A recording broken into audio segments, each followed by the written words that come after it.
नमस्कार विद्यार्थियों, स्वागत है आपका ऑनलाइन क्लास में। प्रतियोगी परीक्षा की तैयारी अच्छे से चल रही होगी। और हिंदी की जहाँ तक बात करें, वर्ण ज्ञान हम ले चुके हैं, संधि पर हम आ चुके हैं। और संधि में 3 प्रकारों पर हम बात कर रहे थे, स्वर संधि, व्यंजन संधि और विसर्ग संधि। तो स्वर संधि के भेद मैंने आपको बताया। स्वर संधि जहाँ स्वर के साथ स्वर का मेल हो और परिणाम में भी स्वर आए, स्वर संधि कहलाती है। और इन्हीं 11 स्वरों का जब आपस में मेल होता है तो ये 5 अलग अलग प्रकार बन जाते हैं स्वर संधि के, जो जिन पर परीक्षा में अधिकतर प्रश्न पूछे भी जाते हैं। तो दीर्घ संधि हम पढ़ चुके हैं, पहला प्रकार। आज हम बात करेंगे गुण संधि पर। तो 5 प्रकार हैं: दीर्घ संधि, गुण संधि, इसके बाद वृद्धि संधि, यण संधि और अयादि संधि। 5 प्रकारों पर हम बात करेंगे। तो दीर्घ संधि पढ़ चुके हैं, आज बात करते हैं गुण संधि पर। तो सबसे पहले मैं यहां पर स्वर लिखूंगा।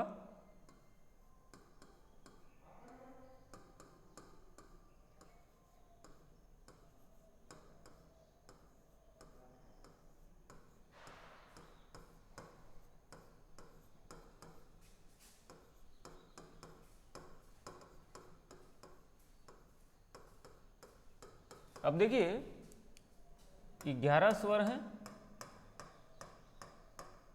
इन 11 स्वर में दीर्घ संधि हम पढ़ चुके हैं। जहां दीर्घ संधि मैंने आपको बताया था समान स्वर आपस में मिलते हैं, जैसे अ आ, जैसे ई, जैसे उ।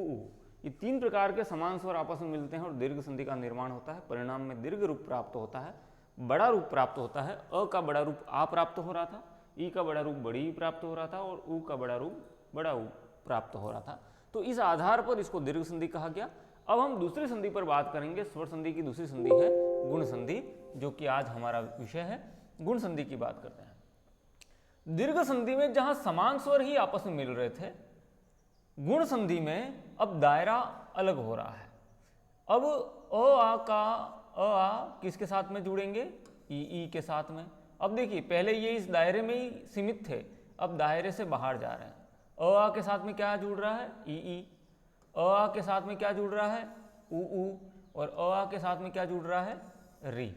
इस आधार पर 3 सूत्र बन जाते हैं। और 3 सूत्र क्या बन जाते हैं तो देखते हैं। अ या आ के साथ में ई या बड़ी ई जुड़े तो परिणाम में क्या आएगा? तो ए आएगा। दूसरे सूत्र में अ या आ के साथ में, जैसा कि यहां पर बताया, उ या उ जुड़े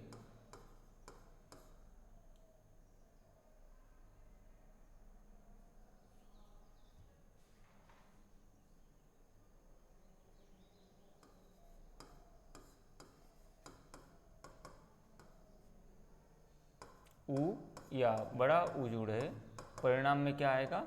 ओ आएगा। और अ आ के साथ में अगर री जुड़ता है तो परिणाम में आता है अर। तो इस आधार पर देखा जाए तो हमें 3 अलग स्वर प्राप्त होते हैं, ए, ओ और अर। अब इसको गुण संधि क्यों कहा जाता है, इस पर हम बात करेंगे तल्लीनता के साथ में। अब देखिए, अ आ अलग गुण वाला स्वर है, ये जुड़ रहा है ई से, तो ई फिर अलग गुण वाला स्वर है। तो यहां पर अ आ के साथ में ई जुड़ रहा है, यानी कि 2 अलग अलग गुणों वाले स्वर आपस में जुड़ रहे हैं। और परिणाम में क्या आ रहा है? तीसरे गुण वाला स्वर। ये स्वर न ये है न ये है, एक अलग प्रकार का स्वर प्राप्त हो रहा है। इस आधार पर अगर हम देखें तो अ आ के साथ ई जुड़ रहा है, परिणाम में क्या आ रहा है? ए आ रहा है।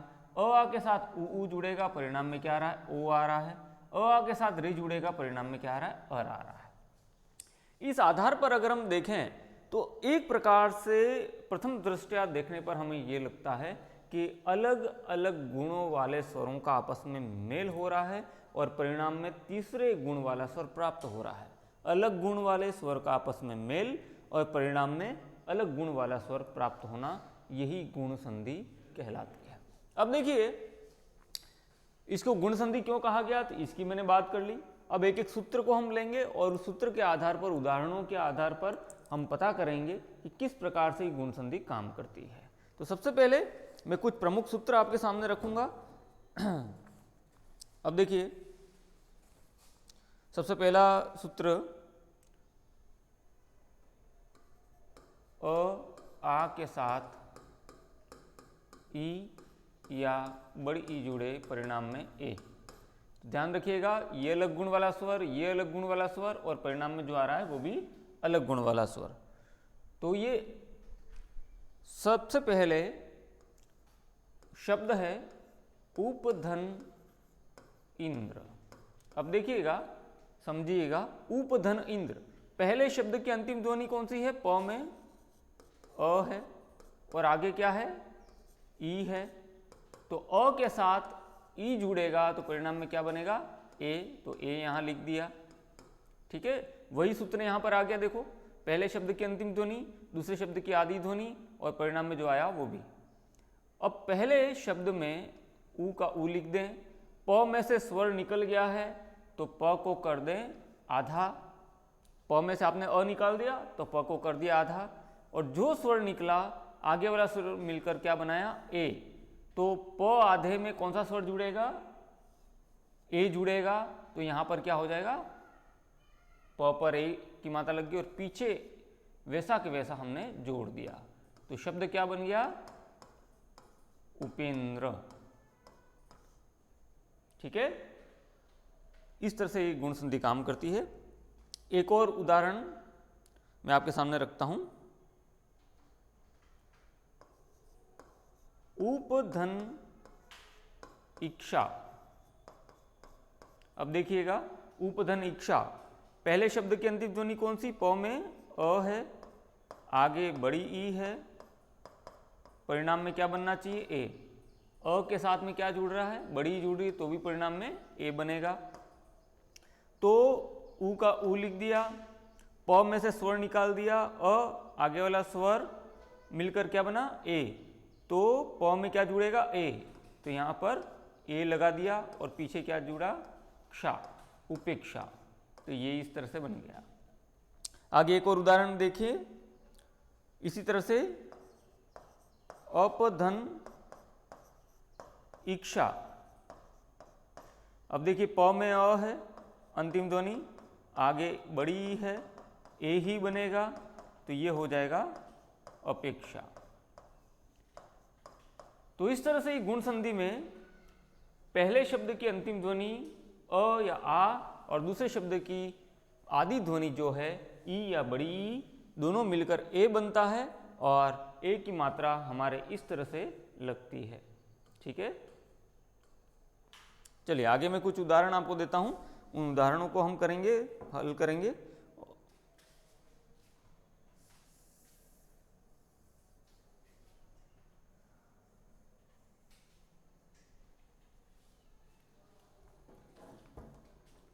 शब्द है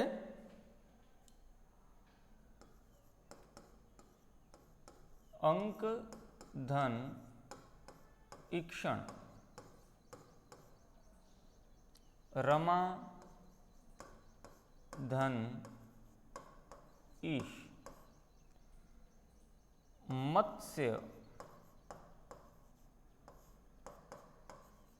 धन इंद्र, उमा धन ईश, कमला धन ईश। इसके बाद प्रधन ईक्षक, यथा धन ईष्ट, सिद्ध धन ईश्वर, और द्वारका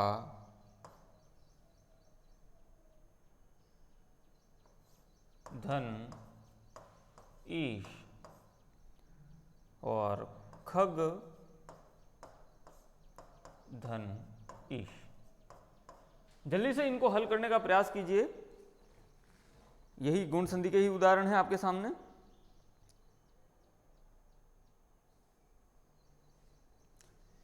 एक बार शब्द में बोल देता हूं, अंक धन ईक्षण, रमाधन ईश, मत्स्य धन इंद्र, उमाधन ईश, कमलाधन ईश, प्रधन ईक्षक, यथाधन इष्ट, सिद्ध धन ईश्वर, द्वारका धन ईश और खग धन ईश। एक एक उदाहरण को लेते हैं और हल करने का प्रयास करते हैं। हो सकता है परीक्षा में इन्हीं उदाहरणों में से आपके कोई पूछ लिया जाए तो आप इनको हल कर सकते हैं, और नहीं भी आए तो इनको सीखने के बाद में किसी प्रकार का कोई भी उदाहरण अगर दिया जाता है तो हम इनको आसानी से हल कर सकते हैं। हमें बस ध्वनियों का ध्यान रखना है। अब देखिए, अंक, क में अ है, आगे ई है, अ ई ए बना, तो क आधे में क्या जुड़ेगा, ए जुड़ जाएगा, तो शब्द क्या बनेगा, अंकेक्षण। जहां विकार आ रहा है वहीं परिवर्तन होगा, बाकी शब्द वैसे के वैसे रहेंगे, जैसे अ वैसा ही रहा और क्षण वैसा ही रहा। विकार कहाँ आया, यहां पर आया। चलिए आगे बात करते हैं। रमाधन ईश, रमा, म में अंतिम ध्वनि आ की है और आगे ई है, तो आ के साथ में क्या जुड़ रहा है, बड़ी ई जुड़ रही है, आ के साथ में बड़ी ई जुड़ रही है, तो भी क्या आ रहा है, ए आ रहा है, तो यहां पर क्या हो जाएगा, म में ए जुड़ेगा तो रमेश हो जाएगा। रमा धन ईश, रमेश, रमा का मतलब लक्ष्मी जी। मत्स्य धन इंद्र, मत्स्य, य में अ है, आगे ई है, फिर ए बनेगा, तो यहां पर य पर ए की मात्रा लगेगी, तो ये हो जाएगा मत्स्येंद्र। उमाधन ईश, म में आ है, आगे ई है, फिर ये ए बनेगा, तो ये हो जाएगा म में ए की मात्रा, उमेश। उमा का मतलब पार्वती माता और ईश का मतलब स्वामी, तो उमेश का अर्थ हुआ शिव जी। कमलाधन ईश, कमला में भी आ है, आगे ई है, तो ये भी बनेगा ए, तो ये हो जाएगा कमलेश। ठीक है, तो कमलाधनीश कमलेश हो गया।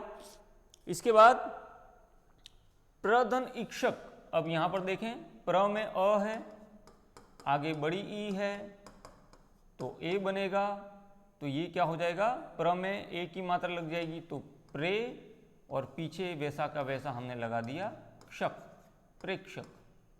आप भी हल कर सकते हैं साथ साथ में। अब देखिए, यथाधन इष्ट, यथा, थ में आ है, आगे ई है, ए हो गया, तो ये हो जाएगा यथेष्ट। सिद्ध धन ईश्वर, सिद्ध, सिद्ध में अ है, आगे ई है, ए जुड़ा, ए बन गया, तो यहां पर सिद्धेश्वर। इसके बाद द्वारका धनीश, द्वारका में फिर से अंतिम ध्वनि आ की है, आगे बड़ी ई है, और ये बन गया ए, तो क में कौन सी मात्रा लगेगी, ए की मात्रा लगेगी, तो शब्द हो गया द्वारकेश। आगे देखिए, खग धन ईश, ग में अ है, आगे बड़ी ई की मात्रा है, तो अ के साथ ई जुड़ने पर ए बना, और ग में ए की मात्रा लग जाएगी। ठीक है, तो ये हो जाएगा खगेश। खगेश का मतलब होता है गरुड़ जी। खग का मतलब पक्षी, और पक्षियों का ईश्वर, पक्षियों का स्वामी, पक्षियों का राजा गरुड़ को कहा जाता है। तो इस तरह से ये पहला सूत्र हमारा हो गया। आप चाहें तो इसका स्क्रीनशॉट ले सकते हैं, चाहे आप इसको नोट कर लें। अब आगे हम दूसरे सूत्र की ओर आगे बढ़ेंगे। अ आ के साथ उ जुड़ेगा तो ओ बनेगा, उस पर हम बात करेंगे।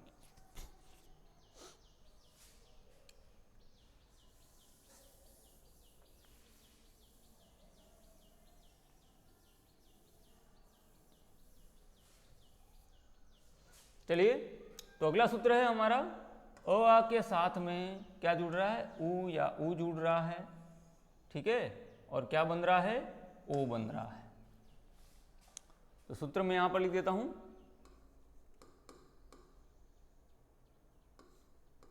अ आ के साथ उ या बड़ा उ जुड़े, परिणाम में हमें कौन सा स्वर प्राप्त होगा, ओ प्राप्त होगा। अब ध्यान दे दीजिएगा, पहले शब्द के अंत में अ हो, दूसरे शब्द के आदि में उ हो, तो भी ओ बनेगा, पहले शब्द के अंत में अ हो और दूसरे शब्द के आदि में बड़ा ऊ हो तो भी ओ बनेगा। पहले शब्द के अंत में आ के साथ दूसरे शब्द के आदि में ऊ जुड़े तो भी ओ बनेगा। और पहले शब्द के अंत में अगर आ हो और दूसरे शब्द के आदि में बड़ा ऊ हो तो भी ओ बनेगा। ये जो ध्वनि है सिर्फ ओ ही रहेगी, चाहे ये आपस में जुड़े। तो देखते हैं, शब्द है सर्वधन ऊपरी। अब देखिए यहां पर शब्द सर्व, व में अंतिम ध्वनि अ की है, आगे ऊ है, तो अ के साथ क्या जुड़ रहा है? ऊ जुड़ रहा है, क्या बनेगा? ओ बनेगा। तो व में से आपने स्वर निकाल दिया अ और आगे वाला ऊ मिलकर ओ बना, तो ओ किसके साथ जुड़ेगा? व के साथ। तो शब्द क्या बन गया?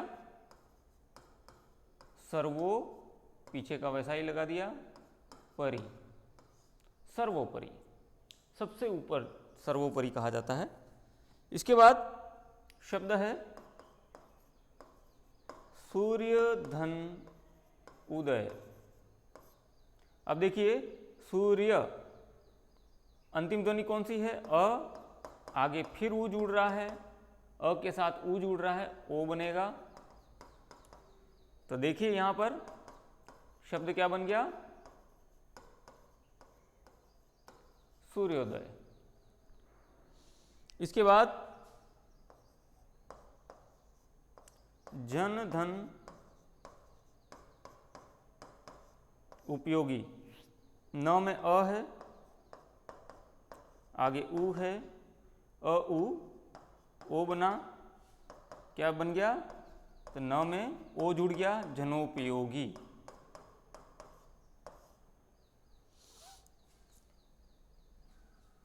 शब्द अब मैं वो आपके अभ्यास के लिए लिख रहा हूं, आप जल्दी से इसका संधि रूप बनाइएगा।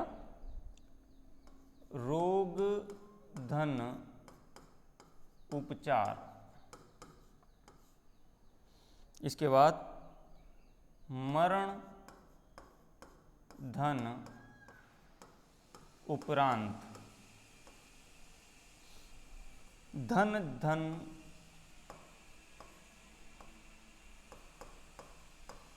उपार्जन। सधन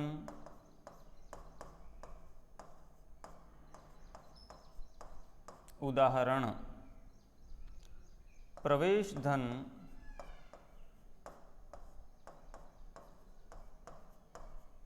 उत्सव। और अंत में है अन्य धन उक्ति। ग्राम धन उत्थान।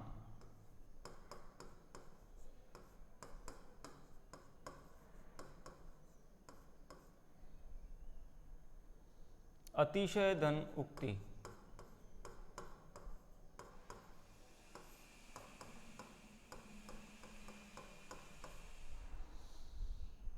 समास धन उक्ति।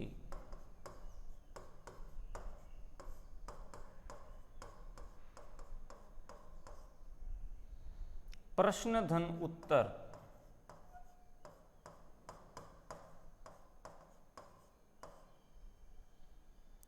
सधन उत्साह। थोड़े से नए नए उदाहरण मैं आपके सामने रख रहा हूं ताकि हमारे शब्द ज्ञान में बढ़ोतरी हो। और उत्तर धन उत्तर।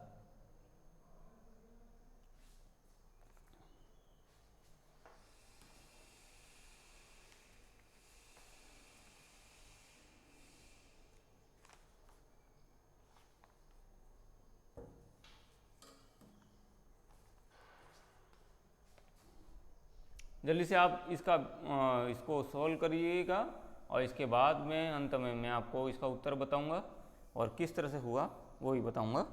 मैं कुछ और उदाहरण आपके सामने रख रहा हूँ जो नए नए हैं और परीक्षा में हो सकता है पूछे जाएं। नील धन उत्पल।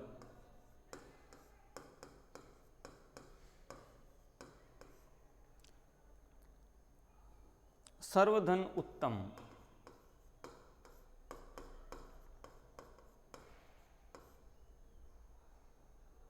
व्यंग्य धन उक्ति,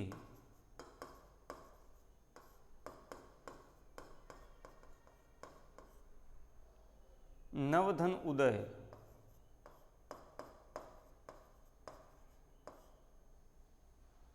आत्मधन उत्सर्ग,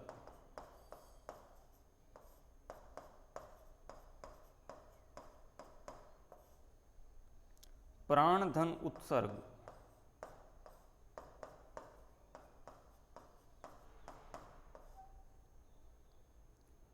और अंत में वेद धन उक्त। ये सभी गुण संधि के उदाहरण हैं। एक एक उदाहरण को लेंगे और इसको हल करने का प्रयास करेंगे।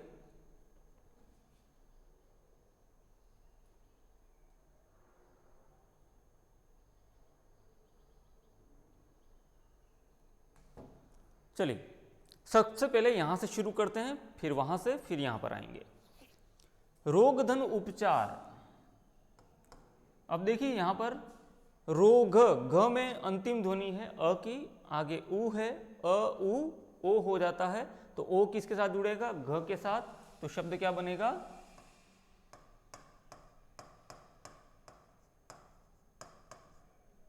रोगोपचार।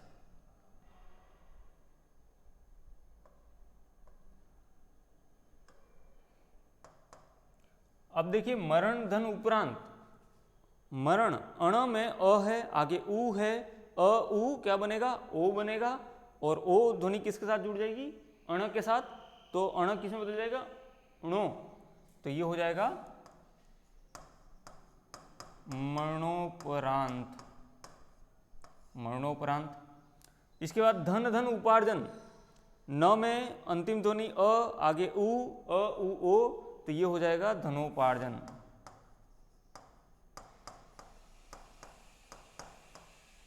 धनोपार्जन। इसके बाद सधन उदाहरण, स में अंतिम ध्वनि अ की है, आगे उ है, ये बन जाएगा ओ। तो ओ किसके साथ जुड़ जाएगा? स के साथ।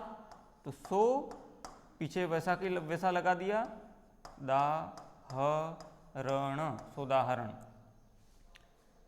प्रवेश धन उत्सव, तो प्रवेश अंतिम ध्वनि अ, आगे उ, तो ये हो गया ओ, तो ये हो जाएगा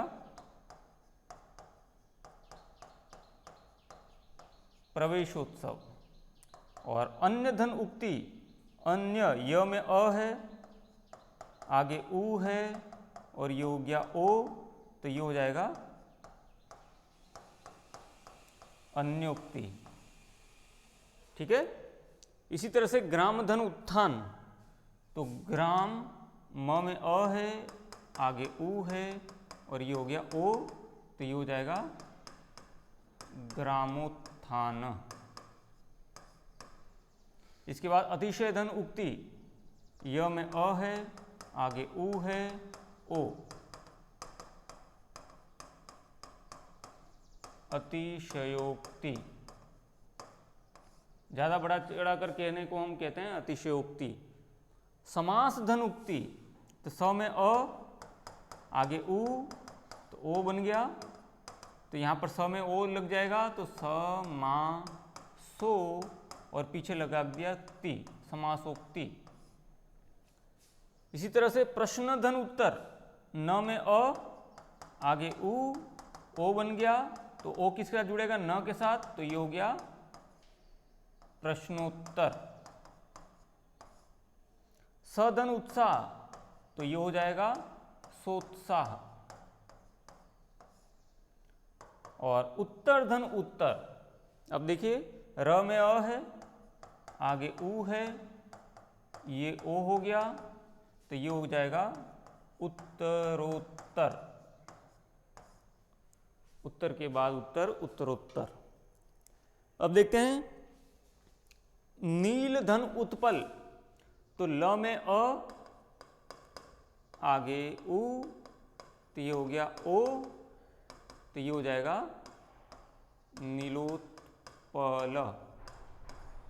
इसके बाद सर्वधन उत्तम, यहाँ पर व में अ, आगे उ, फिर ओ बना तो ये हो जाएगा सर्वोत्तम।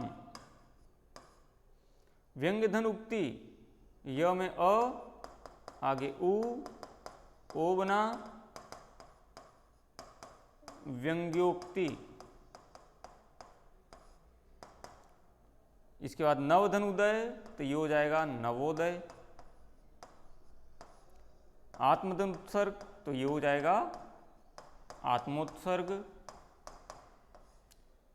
प्राणधन उत्सर्ग तो ये हो जाएगा प्राणोत्सर्ग। और वेदधन उक्त तो वेदोक्त। इसको नोट कर लीजिएगा, चाहे तो आप स्क्रीनशॉट भी ले सकते हैं।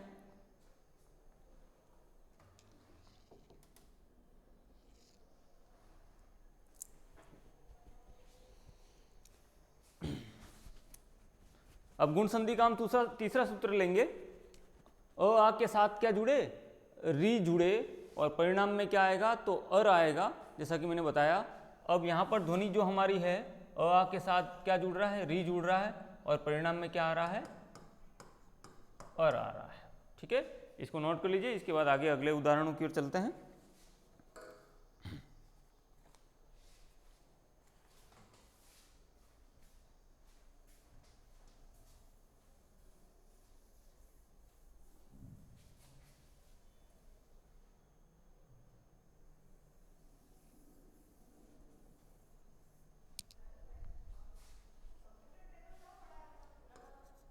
यानी पहले शब्द के अंत में अ हो चाहे आ हो, दूसरे शब्द के आदि में अगर री आ जाता है तो विकार स्वरूप क्या बनता है, अर।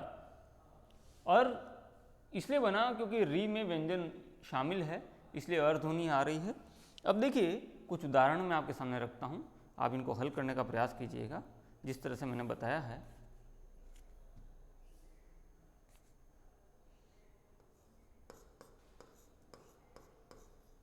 ग्रीष्म धन ऋतु, शीत धन ऋतु,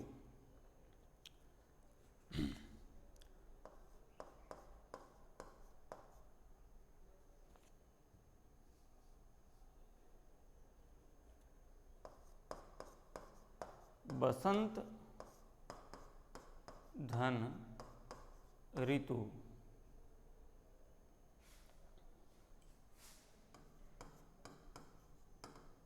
हेमंत धन ऋतु। अब देख लीजिए यहां पर किस तरह से ये संधि काम कर रही है। तो ग्रीष्म धन ऋतु, सबसे पहला उदाहरण यहां पर ले लेते हैं हम।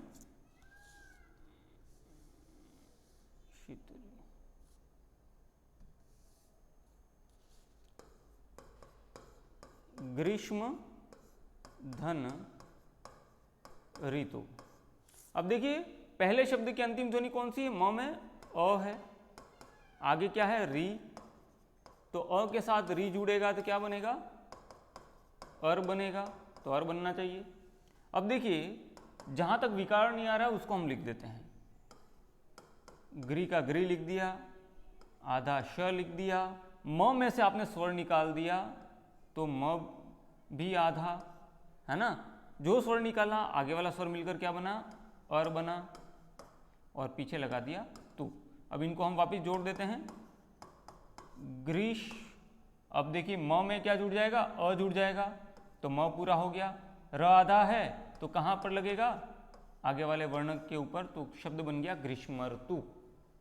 अब इसी तरह से हेमंत धन ऋतु, हेमंत धन ऋतु, त में क्या है अ, आगे क्या है री, अर। अब यहां पर देखिए हे का है लिख दिया, जहां तक विकार नहीं आ रहा है म अनुस्वार के साथ लिख दिया। त में से स्वर निकल गया तो त को कर दो आप आधा, जो स्वर निकला आगे वाला स्वर मिलकर क्या बना, अर, तो अर लिख दो पूरा यहाँ पर जो बना है, और पीछे क्या रह गया, तू रह गया, तो तू लिख दिया। अब इनको आपस में जोड़ देते हैं। हे म अ जुड़ जाएगा त आधे में, तो त पूरा हो गया, है ना। र आधा है, र आधा लिखा नहीं जाता, कहाँ लगता है, आगे वाले वर्ण के ऊपर, तो वापिस हमने तू लिख दिया, ऊपर र की मात्रा लगा दी, तो ये हो गया हेमंत ऋतु। इसके बाद शीत ऋतु मैंने बताया था आपको,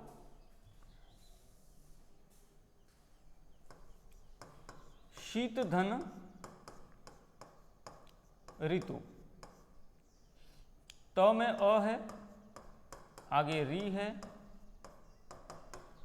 और बनना चाहिए, शी का शी लिख दिया, त में से स्वर निकाल दिया, तो त को कर दो सबसे पहले तो आधा, जो स्वर निकाला आगे वाला स्वर मिलकर क्या बना, अर, तो अर लिख दो और पीछे लगा दो तू, तो शब्द क्या बन गया, शी, अ जुड़ जाएगा त में, त पूरा हो जाएगा, और र त पे लग जाएगा, शीतर तू। तो इस तरह से ये हमारी होगी गुण संधि। तो गुण संधि में क्या खास बात हमने देखी, तो जहाँ दीर्घ संधि में समान स्वर आपस में जुड़ रहे थे, गुण संधि में असमान स्वर आपस में जुड़ रहे हैं, या कहें कि दो अलग अलग गुणों वाले स्वर आपस में मिलते हैं और एक तीसरे गुण वाला स्वर पैदा करते हैं, तो इसको कहते हैं गुण संधि। आगे बढ़ते हैं वृद्धि संधि पर।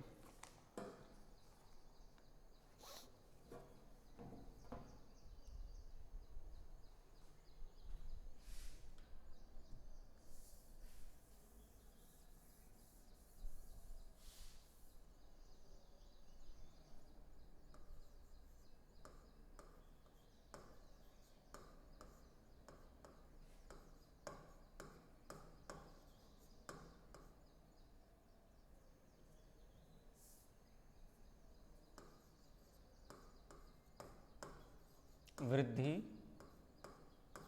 संधि। अब देखिए यहां पर दो सूत्र बनेंगे, अ आ के साथ ए या ऐ जुड़े, परिणाम में क्या आएगा, अ आ के साथ ओ या औ जुड़े, परिणाम में क्या आएगा। ये दो सूत्र हैं। अब देखिए पहले शब्द के अंत में अ हो चाहे आ हो, और दूसरे शब्द के आदि में ए हो चाहे ऐ हो, तो क्या आना चाहिए। इसी तरह से पहले शब्द के अंत में अ या आ हो और दूसरे शब्द के आदि में या तो ओ हो या औ हो, तो क्या आएगा। तो एक चीज ध्यान रखें, हम पढ़ रहे हैं वृद्धि संधि। तो वृद्धि संधि क्या कहती है कि पहले शब्द के अंत में अगर अ या आ दोनों में से कोई एक ध्वनि हो और दूसरे शब्द के प्रारंभ में या तो ए हो या ऐ हो, तो यहां पर ये जो स्वर हैं ए, ऐ, ओ, औ, इनको हम वृद्धि स्वर के नाम से भी जानते हैं। ठीक है, तो ए का वृद्धि रूप कौन सा है, ऐ है।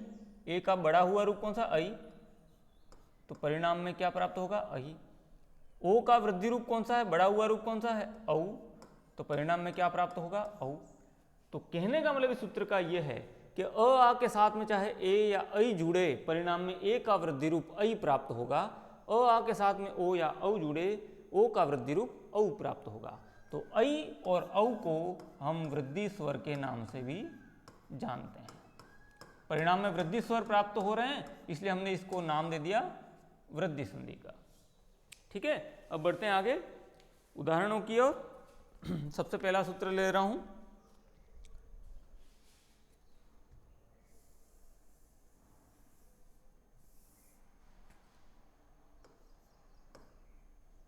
अब देखिए एक धन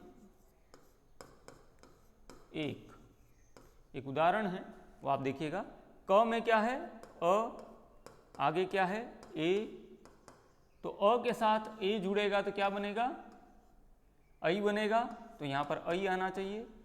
तो ए का ए हमने लिख दिया जहां पर विकार नहीं आ रहा था।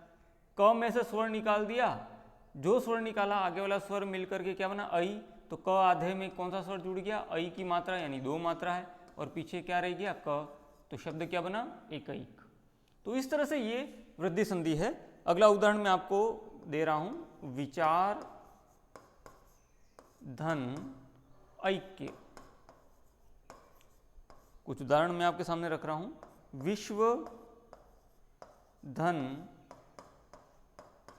ऐक्य। इसके बाद शुभ धन एशी।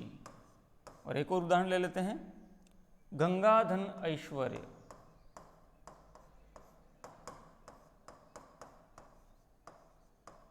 अब देखिए विचार धन ऐक्य है, र में अंतिम ध्वनि कौन सी है? अ की है। आगे क्या है? ऐ है। तो अ के साथ ऐ जुड़ रहा है तो भी परिणाम में क्या आना चाहिए? ऐ। तो यहाँ पर विचार, र में कौन सा स्वर जुड़ जाएगा? ऐ जुड़ जाएगा। तो विचारई और पीछे रह गया क्या? विचारैक्य। इसी तरह से विश्वधन ऐक्य, व में अ है, आगे ऐ है, तो यहाँ पर ऐ बनेगा। तो ये शब्द बन जाएगा आपका विश्वैक्य। शुभ धन एशी, तब भ में अ है, आगे ए है और ये ऐ बना, तो शब्द बन गया, भ में ऐ की मात्रा लग गई, शुभेशी। और गंगाधन ऐश्वर्य, तो ये हो जाएगा गंगेश्वर्य। ठीक है, चलिए आगे बढ़ते हैं अगले सूत्र की ओर। अ आ के साथ में ओ या औ जुड़े परिणाम में बनेगा औ।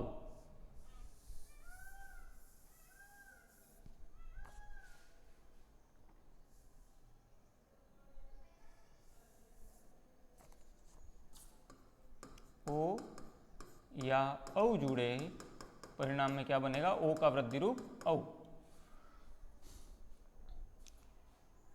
परम धन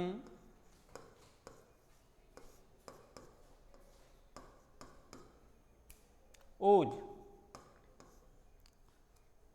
परम धन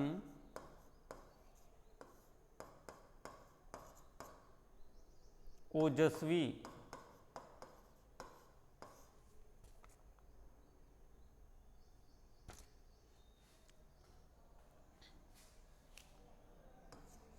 वन धन औषध, मंत्र धन औषधि और प्रधन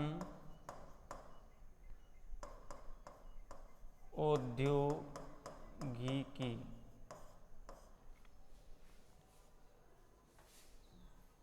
और अंत में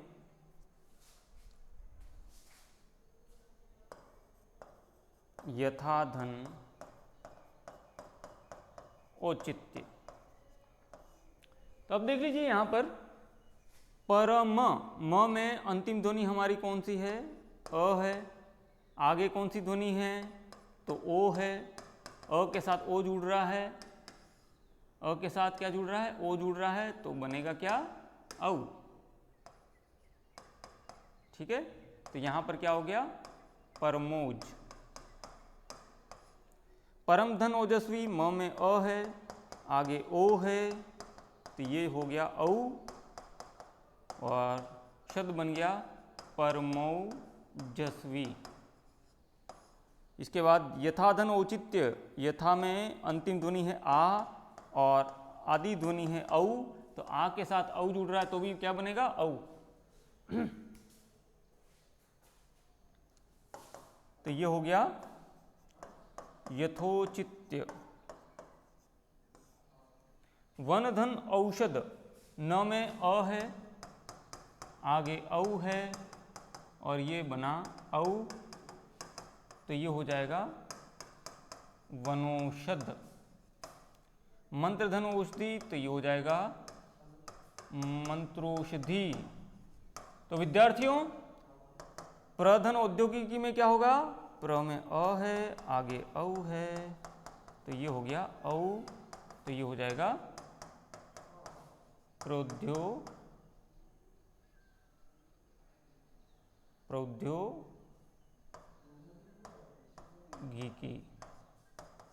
तो इस तरह से ये वृद्धि संधि हो गई। और कल हम अगली कक्षा में पढ़ेंगे यण संधि और अयादि संधि। तो आज जो पढ़ा है उसका आप अभ्यास कीजिएगा, नए नए शब्दों का। तो तब तक के लिए बहुत बहुत धन्यवाद।